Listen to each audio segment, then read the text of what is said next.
Goeienaand, good evening, fellow South Africans and citizens of the world. And in the fighting ranks, it's Donald Trump 1, Bill Gates 0. Let me tell you why.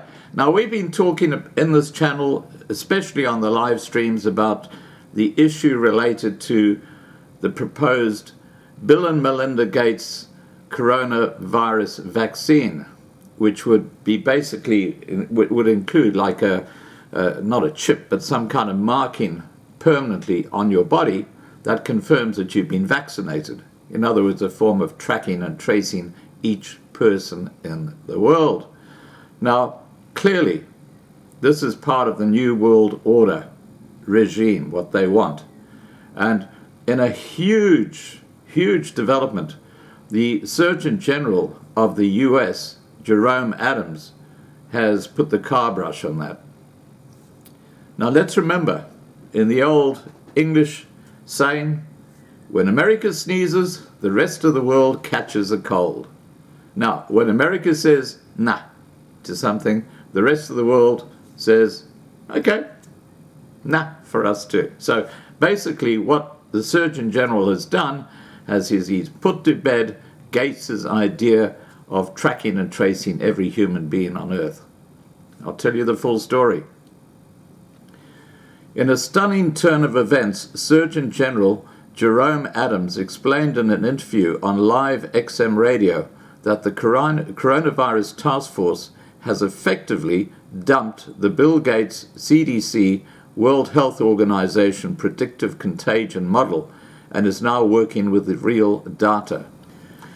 He explained on the Sirius XM's Breitbart Daily News host, Alex Marlow, that given the new data, businesses will begin to reopen as early as May, others in June.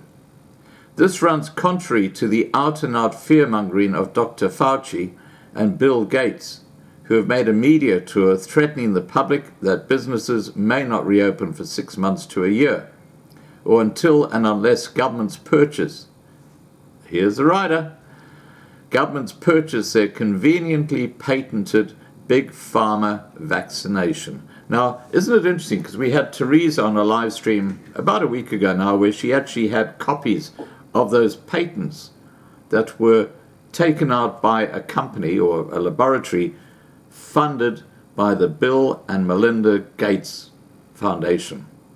They clearly wanted to cop an absolute fortune by selling their vaccine. It's quite incredible. Anyway, let's continue with the story. According to Dr. Adams, what the American people need to know is we actually have data, and so we're tracking that data.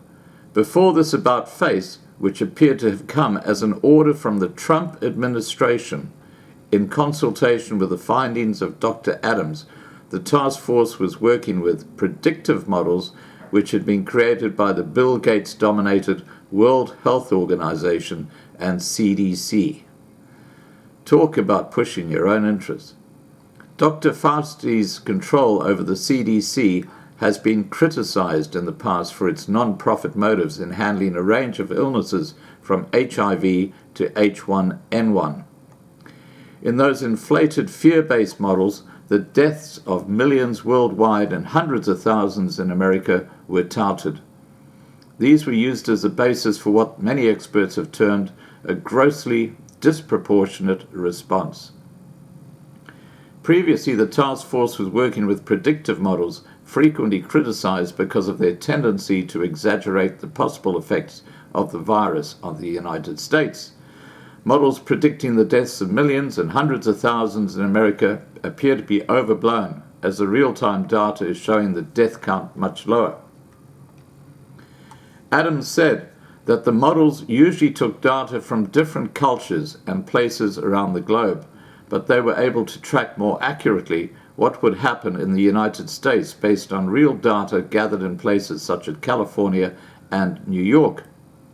He said, "We're following the data every single day, and we're giving that data to communities so that they can make informed and intelligent decisions about when and where to reopen." A significant indicator for communities being allowed to reopen, Adams said, was actual testing data, not a predictive model. He said, "I feel confident that some places will start to reopen in May and June. Other places won't. It'll be a piece by piece, bit by bit, but will be data-driven." Adams praised South Korea and Singapore, which closed their borders early, just like the United States did, with travellers from China. But he said there are lessons learned across the board.